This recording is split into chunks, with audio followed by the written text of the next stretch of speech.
दोस्तों आज Eden garden के मैदान पर इंडिया और साउथ अफ्रीका की टीम के बीच पहले टेस्ट मैच का चौथा दिन खेला गया और आज का दिन बेहद ही रोमांचक देखने को मिला। पहले भारतीय बल्लेबाजों ने तूफानी बल्लेबाजी करते हुए अफ्रीका के सामने एक विशाल लक्ष्य रखा, जिसके बाद इंडिया के गेंदबाजों ने अफ्रीका के बल्लेबाजों को घुटने टेकने पर मजबूर कर दिया और अंत में भारत ने इतिहास रच दिया। तो ऐसे में आज हम आपको इस वीडियो में बताएंगे इंडिया और साउथ अफ्रीका के पहले टेस्ट के चौथे दिन का पूरा रोमांचक हाइलाइट्स। तो ऐसे में आप इस वीडियो को अंत तक जरूर देखिएगा और अगर आप भी भारत की टीम के बहुत बड़े फैन हैं तो आप इस वीडियो को एक लाइक जरूर कर लीजिएगा। इस वीडियो का लाइक टारगेट 1000 लाइक्स का है। दोस्तों जैसा कि आप सब जानते हो, इस समय भारत और दक्षिण अफ्रीका के बीच सीरीज का पहला टेस्ट मुकाबला कोलकाता के ऐतिहासिक ईडन गार्डन के मैदान पर खेला जा रहा है, जहां इस मैच में भारत की टीम ने पहले बल्लेबाजी करते हुए अपनी पहली पारी में शानदार प्रदर्शन किया था और कुल 611 रन का पहाड़ जैसा स्कोर खड़ा किया था। जवाब में दक्षिण अफ्रीका की टीम मैदान पर उतरी तो भारतीय गेंदबाजों ने उन्हें एक पल की भी राहत नहीं दी। कुलदीप यादव और रविंद्र जडेजा की फिरकी गेंदबाजी के आगे अफ्रीकी बल्लेबाज ताश के पत्तों की तरह बिखर गए और पूरी टीम केवल 287 रन पर सिमट गई।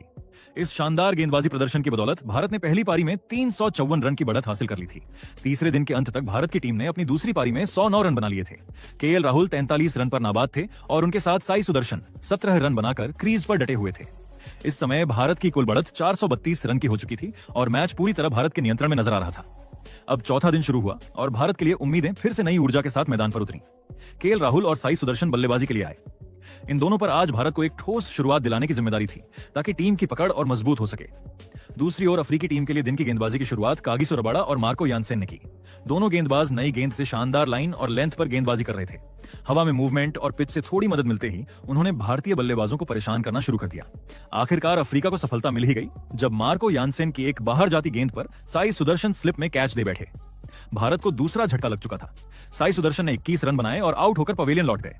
उनके आउट होने के बाद नंबर 4 पर बल्लेबाजी करने के लिए आए शुभमन गिल। अब गिल और राहुल दोनों युवा और जोशीले बल्लेबाज क्रीज पर मौजूद थे। दोनों ने पहले कुछ ओवर तक धैर्य से बल्लेबाजी की क्योंकि पिच पर अभी भी गेंदबाजों को थोड़ी मदद मिल रही थी। पहले 10 ओवरों में भारत के केवल 29 रन ही बने, लेकिन राहुल ने धीरे धीरे अपनी लय पकड़नी शुरू कर दी।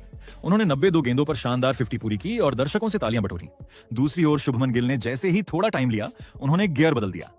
गिल ने केशव महाराज के एक ही ओवर में 4 शानदार छक्के लगाकर ईडन गार्डन को गूंजा दिया। हर एक शॉट क्लासिक टाइमिंग और ताकत का मिला जुला उदाहरण था। वहीं केएल राहुल भी अब अपने लय में आ चुके थे। वे लगभग हर ओवर में कम से कम एक चौका जरूर लगा रहे थे। उनकी बल्लेबाजी में वो आत्मविश्वास झलक रहा था जो किसी अनुभवी बल्लेबाज में दिखता है। धीरे धीरे भारत का स्कोर 150 रन के पार पहुंच गया और टीम इंडिया की बढ़त भी 500 रन के करीब पहुंच गई। अब मैच पूरी तरह से भारत के कंट्रोल में था और अफ्रीका के लिए वापसी करना लगभग असंभव लग रहा था। शुभमन गिल की बल्लेबाजी अब देखने लायक थी। उन्होंने सिर्फ 43 गेंदों पर अपनी अर्धशतकीय पारी पूरी की। वो जिस आत्मविश्वास से खेल रहे थे उसे देखकर लगा कि मानो वो नेट्स में प्रैक्टिस कर रहे हो, न कि एक टेस्ट मैच में बल्लेबाजी। अब भारत का स्कोर 200 रन के पार जा चुका था। अफ्रीका के गेंदबाज थक चुके थे। फील्डर्स की ऊर्जा भी कम होती जा रही थी। राहुल और गिल की जोड़ी ने मिलकर अफ्रीका के हर प्लान को नाकाम कर दिया था। चौथे दिन के 54वें ओवर में केएल राहुल ने 2 शानदार छक्के लगाकर भारत की रन गति को और रफ्तार दी। वहीं शुभमन गिल ने एडन मार्करम की गेंद पर एक खूबसूरत चौका झड़कर भारत की लीड को 550 रन के पार पहुंचा दिया। अब ऐसा लग रहा था कि भारत जल्द ही पारी घोषित कर देगा ताकि अपने गेंदबाजों को पर्याप्त समय मिल सके अफ्रीका को दूसरी पारी में हराने का। सेशन के आखिरी ओवरों में भी राहुल और गिल ने कोई रियायत नहीं दी। उन्होंने लगातार स्ट्राइक रोटेट की, बाउंड्री लगाई और स्कोर बोर्ड को तेजी से आगे बढ़ाया। दोनों बल्लेबाजों के बीच शतकीय साझेदारी सिर्फ 92 गेंदों में पूरी हुई, जो कि टेस्ट क्रिकेट में बेहद तेज साझेदारी मानी जाती है। अब ऐसा लग रहा था मानो ये कोई टेस्ट नहीं बल्कि किसी T20 मैच की पारी चल रही हो। पहले सेशन के अंत तक भारत का स्कोर 253 रन पहुंच चुका था और टीम ने केवल 2 विकेट गंवाए थे। कप्तान शुभमन गिल ने 69 गेंदों पर 79 रन की शानदार पारी खेली थी, जबकि केएल राहुल 83 रन बनाकर नाबाद रहे। सेशन खत्म होने के तुरंत बाद भारतीय कप्तान ने अपनी दूसरी पारी घोषित कर दी।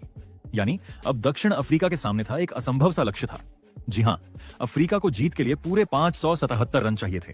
जिसके बाद दूसरा सेशन शुरू हुआ और अब बारी थी दक्षिण अफ्रीका की टीम की लक्ष्य का पीछा करने की। अफ्रीका की टीम के लिए पारी की शुरुआत करने मैदान पर आए एडन मार्करम और रियान रिकल्टन। इन दोनों के सामने जिम्मेदारी बहुत बड़ी थी, अपनी टीम को इस मुश्किल रन चेज में एक मजबूत शुरुआत दिलाने की, क्योंकि अगर शुरुआती विकेट जल्दी गिरते तो फिर मैच हाथ से निकल जाना तय था। दूसरी ओर जसप्रीत बुमराह और मोहम्मद सिराज नई गेंद के साथ तैयार खड़े थे और उनका एक ही लक्ष्य था, अफ्रीका को शुरुआती झटके देना। बुमराह ने पहले ओवर से ही अपनी धारदार गेंदबाजी दिखाई। उनकी गेंदें जिस तरह सीम मूव कर रही थीं, वो बल्लेबाजों के लिए किसी पहेली से कम नहीं थीं। वहीं सिराज भी अपनी लय में थे। तेज गति, उछाल और सटीक लाइन लेंथ के साथ अफ्रीकी बल्लेबाजों को एक एक गेंद पर सोचने को मजबूर कर रहे थे।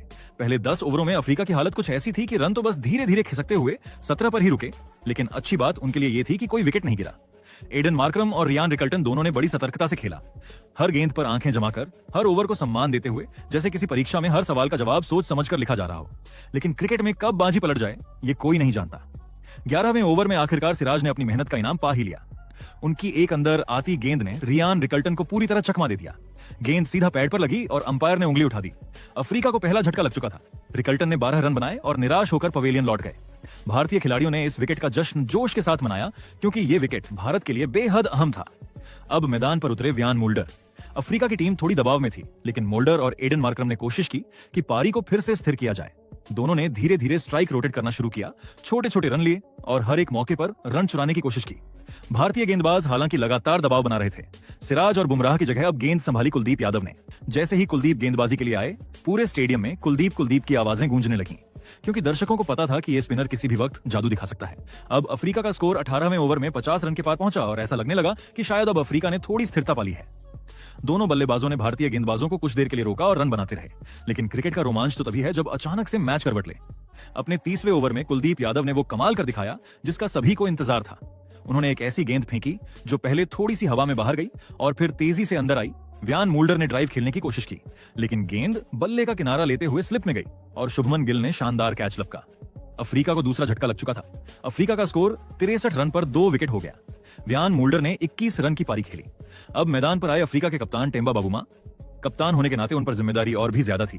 सामने खड़े थे एडन मार्करम, जो थोड़ी देर पहले तक अच्छी लय में नजर आ रहे थे। दोनों ने मिलकर अफ्रीका की पारी को आगे बढ़ाने की कोशिश शुरू की। बावुमा शुरुआत में थोड़ा सावधानी से खेले, फिर धीरे धीरे अपनी लय में आए। उन्होंने कुलदीप और जडेजा की फिरकी को ध्यान से खेला और बीच बीच में कुछ खूबसूरत स्ट्रोक्स भी लगाए। एडन मार्करम ने भी शानदार तकनीक दिखाई, खासकर ऑफ स्टंप की बाहर जाती गेंदों को छोड़कर उन्होंने गेंदबाजों को परेशान किया। अब मैच एक दिलचस्प मोड़ पर था। अफ्रीका ने धीरे धीरे स्कोर को आगे बढ़ाया और लगता था कि ये दोनों बल्लेबाज साझेदारी बनाकर टीम को संकट से बाहर निकाल सकते हैं। भारत की कोशिश थी कि किसी भी तरह से एक और विकेट निकाला जाए ताकि अफ्रीका की उम्मीदें टूट जाएं। दूसरे सेशन के आखिरी कुछ ओवर बाकी थे। दोनों अफ्रीकी बल्लेबाज अब संभलकर खेल रहे थे, सिंगल डबल लेकर रन जुटा रहे थे। भारत के कप्तान शुभमन गिल ने फील्ड में कुछ बदलाव किए ताकि बल्लेबाजों को दबाव में लाया जा सके, और जैसे ही सेशन के आखिरी 2 ओवर शुरू हुए, भारत ने फिर मैच का रुख पलट दिया। पहले कुलदीप यादव ने कप्तान टेम्बा बावुमा को अपनी शानदार गेंद पर फंसाया। गेंद ने हवा में हल्का सा टर्न लिया, बल्ले का किनारा लगा और स्लिप में खड़े शुभमन गिल ने एक और शानदार कैच पकड़ा। अफ्रीका को तीसरा झटका लगा। बावुमा ने 23 रन की पारी खेली और कुलदीप ने एक बार फिर दिखा दिया कि वो क्यों भारत के सबसे भरोसेमंद स्पिनर हैं। लेकिन ये तो बस शुरुआत थी। अगले ही ओवर में भारत के लिए आए रविंद्र जडेजा और उन्होंने आते ही अपना जादू चला दिया। उनकी गेंद थोड़ी तेजी से पिच पर गिरी। एडन मार्करम ने कवर की दिशा में शॉट खेलना चाहा, लेकिन गेंद उनके बल्ले से ठीक से नहीं लगी और सीधा फील्डर के हाथों में चली गई। भारत को चौथा विकेट मिल गया और अब अफ्रीका की सारी उम्मीदें मानो टूट चुकी थीं। मार्करम ने 42 रन की शानदार पारी खेली, लेकिन उनके आउट होने के बाद ड्रेसिंग रूम में सन्नाटा छा गया। सेशन समाप्त होते होते भारत ने इस मुकाबले में अपनी पकड़ और मजबूत कर ली थी। दूसरे सेशन के अंत तक अफ्रीका की टीम ने 98 रन बना लिए थे, 4 विकेट खोकर। यानी अब भी उन्हें जीत के लिए लगभग 400 से 450 रन की जरूरत थी, जो लगभग नामुमकिन नजर आ रहा था। जिसके बाद दिन का अंतिम और शायद सबसे रोमांचक सेशन शुरू हुआ। जैसे ही तीसरे सेशन का आगाज हुआ, भारतीय गेंदबाजों ने अपने कदम बढ़ाए और खेल का रुख पूरी तरह अपने पक्ष में करने का इरादा जाहिर कर दिया। अफ्रीका की टीम के लिए अब क्रीज पर थे ट्रिस्टन स्टब्स और डेविड बेंडिगम। दोनों पर अपनी टीम को बचाने का भारी दबाव था। भारत ने उन्हें कोई आसान रास्ता नहीं दिया। जसप्रीत बुमराह और मोहम्मद सिराज ने फिर से गेंद अपने हाथों में ली और अपनी धारदार गेंदबाजी से अफ्रीका के बल्लेबाजों की परीक्षा शुरू कर दी। ट्रिस्टन स्टब्स और डेविड बेंडिगम ने शुरुआत में थोड़ी संभलकर बल्लेबाजी की। उनका मकसद था पहले अफ्रीका को 100 रन के पार पहुंचाना और फिर धीरे धीरे पारी को आगे बढ़ाना। लेकिन भारतीय गेंदबाजों का इरादा कुछ और ही था। सेशन के केवल 5वें ओवर में ही जसप्रीत बुमराह ने अपने क्लासिक अंदाज में गिल्लियां बिखेर दी। एक शानदार यॉर्कर ने सीधे ट्रिस्टन स्टब्स के पैरों की जड़ें हिला दी। गेंद सीधा स्टंप्स में जा लगी और स्टब्स को वापस पवेलियन लौटना पड़ा। अफ्रीका का स्कोर उस वक्त 109 रन पर पहुंचा था और टीम को 5वां झटका लग चुका था। स्टब्स ने अफ्रीका के लिए केवल 6 रन बनाए और उनकी आउट होते ही भारतीय खिलाड़ियों के चेहरे पर मुस्कान आ गई। अब बल्लेबाजी करने आए कायल वेरेन। अफ्रीका की आधी टीम पवेलियन लौट चुकी थी और अब पूरी जिम्मेदारी डेविड बेंडिगम और कायल वेरेन के कंधों पर थी। दोनों ने मिलकर धीरे धीरे पारी को संभालने की कोशिश की। दोनों समझदारी से सिंगल और डबल लेकर रन जोड़ने लगे। भारतीय गेंदबाज लगातार अटैक कर रहे थे, लेकिन दोनों बल्लेबाजों ने धैर्य दिखाया और छोटी साझेदारी बनानी शुरू की। कायल वेरेन ने कुछ बेहतरीन कवर ड्राइव और स्ट्रेट ड्राइव खेलकर अपनी क्लास दिखाई। वहीं डेविड बेंडिगम ने संयम से बल्लेबाजी करते हुए रन बनाना जारी रखा। दोनों के बीच साझेदारी ने अफ्रीका की टीम को थोड़ी राहत दी और धीरे धीरे स्कोर 150 रन के पार पहुंच गया। लेकिन क्रिकेट में राहत कभी ज्यादा देर तक नहीं टिकती, खासकर जब सामने हो भारत की गेंदबाजी लाइनअप। मोहम्मद सिराज, जो पहले भी शानदार गेंदबाजी कर चुके थे, उन्होंने फिर एक बार अपना जादू दिखाया। उनकी एक शानदार लंबी गेंद ने कायल वेरेन को फंसाया। गेंद बल्ले का किनारा लेते हुए सीधे विकेट कीपर ध्रुव जुरैल के दस्तानों में चली गई। अफ्रीका को छठा झटका लगा। कायल वेरेन ने 24 रन बनाए, लेकिन उनका विकेट अफ्रीका के लिए बड़ा झटका था। अब मैदान पर आए मार्को यानसेन। ऊंचे कद के इस ऑलराउंडर से टीम को उम्मीद थी कि वो कम से कम टिक कर कुछ समय गुजारेंगे और डेविड बेंडिगम को साथ देंगे। दोनों ने शुरुआत में ठीक वैसा ही किया। डेविड बेंडिगम अब अच्छी लय में थे और हर गेंद को ध्यान से खेल रहे थे। उनकी बल्लेबाजी में आत्मविश्वास झलक रहा था। दूसरी ओर मार्को यानसेन ने आते ही आक्रामक मूड दिखाया। उन्होंने रविंद्र जडेजा के एक ओवर में 2 चौके और एक छक्का लगाकर दिखा दिया कि वो डरने वालों में से नहीं है। कुछ देर तक इन दोनों की साझेदारी ने अफ्रीका को थोड़ी उम्मीद दी, लेकिन यह उम्मीद भी ज्यादा देर तक नहीं टिक सकी। कुलदीप यादव, जो अब तक भारत के लिए सबसे खतरनाक हथियार साबित हो रहे थे, उन्होंने फिर अपना जादू चलाया। यानसेन ने कुलदीप की गेंद पर बड़ा शॉट खेलने की कोशिश की, लेकिन गेंद ने टर्न लिया और ऊंची हवा में चली गई। लॉन्ग ऑन पर फील्डर ने आराम से कैच पकड़ लिया। अफ्रीका को 7वां झटका लगा। मार्को यानसेन ने 19 रन की पारी खेली और वापस लौट गए। अब अफ्रीका की टीम बेहद नाजुक स्थिति में थी। क्रीज पर थे डेविड बेंडिगम, जो अब तक अफ्रीका के सबसे भरोसेमंद बल्लेबाज साबित हो रहे थे, और उनके साथ आए कागिसो रबाड़ा। इन दोनों ने मिलकर कोशिश की कि टीम को 200 रन के पार पहुंचाया जाए। रबाड़ा ने कुछ समय के लिए डिफेंसिव खेल दिखाया, वहीं बेंडिगम ने बेहतरीन संयम से खेलते हुए रन बनाए। धीरे धीरे अफ्रीका का स्कोर 200 रन के पार पहुंच गया। स्टेडियम में मौजूद दर्शक अब यह समझ चुके थे कि भारत की जीत तय है, लेकिन फिर भी सब बेंडिगम की जुझारू बल्लेबाजी का सम्मान कर रहे थे। डेविड बेंडिगम ने 72 गेंदों पर अपनी शानदार 50 पूरी की। उन्होंने मैदान के चारों ओर स्ट्रोक्स लगाए और दिखा दिया कि उनमें क्लास भी है और जज्बा भी। लेकिन भारतीय गेंदबाजों के सामने टिकना आसान नहीं था। जसप्रीत बुमराह, जो बीच में आराम कर रहे थे, फिर से अटैक पर आए और उन्होंने आते ही कमाल कर दिया। बुमराह की एक उछाल भरी गेंद पर डेविड बेंडिगम ने शॉट खेलने की कोशिश की, लेकिन गेंद बल्ले के बाहरी किनारे से लगकर सीधे स्लिप में चली गई, जहां शुभमन गिल ने शानदार कैच पकड़ लिया। अफ्रीका का 8वां विकेट गिर चुका था और अब जीत बस औपचारिकता रह गई थी। बेंडिगम ने 62 रन की शानदार पारी खेली, लेकिन उनकी मेहनत टीम को बचा नहीं सकी। अब क्रीज पर थे कागिसो रबाड़ा और केशव महाराज। दोनों ने कुछ देर तक संघर्ष किया, रन जोड़ने की कोशिश की और 4 ओवर तक भारतीय गेंदबाजों को कोई सफलता नहीं दी। लेकिन फिर जसप्रीत बुमराह ने अपनी क्लासिक शॉट गेंद से रबाड़ा को फंसा लिया। गेंद ऊपर उछली और रबाड़ा ने पुल शॉट खेलने की कोशिश की, लेकिन गेंद सीधा डीप स्क्वायर लेग पर फील्डर के हाथों में चली गई। अब आखिरी बल्लेबाज थे केशव महाराज। उन्होंने भी कुछ समय तक कोशिश की, लेकिन कुलदीप यादव के सामने उनका टिकना मुश्किल था। कुलदीप ने एक बेहतरीन फ्लाइटेड डिलीवरी फेंकी, गेंद ने टर्न लिया और महाराज ने उसे डिफेंस करने की कोशिश की, लेकिन गेंद सीधा बैट और पैड के बीच से निकलकर स्टंप्स में जा लगी। कुलदीप यादव ने इस विकेट के साथ अपना 5 विकेट हॉल पूरा किया और भारत को शानदार जीत दिला दी। अफ्रीका की पूरी टीम 238 रन पर सिमट गई और भारत ने यह मुकाबला 338 रन के विशाल अंतर से अपने नाम कर लिया। भारत के लिए कुलदीप यादव ने शानदार गेंदबाजी की। उन्होंने 5 विकेट लेकर भारत की जीत में निर्णायक भूमिका निभाई। वहीं जसप्रीत बुमराह ने भी 3 विकेट लेकर अफ्रीका की कमर तोड़ दी। इस जीत के साथ भारत ने टेस्ट सीरीज में 1-0 की बढ़त हासिल कर ली। तो दोस्तों, आप टीम इंडिया के इस जीत पर क्या कहना चाहेंगे? अपनी राय कमेंट में जरूर बताइएगा।